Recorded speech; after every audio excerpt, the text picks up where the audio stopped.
हाँ जो चीज हाँ वो तुम्हारे पैंट के अंदर है हाँ वो हमारे लहंगे के अंदर नहीं है, और जो मेरे लहंगे के अंदर है हाँ। वो तुम्हारे पैंट के अंदर नहीं है।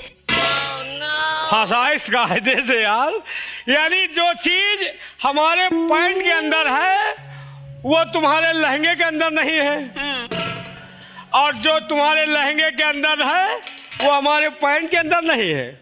जी फंसा दी इस कायदे से। छोटका, तुम्हारे कहने का मतलब मैं समझ गया। क्या समझ गए?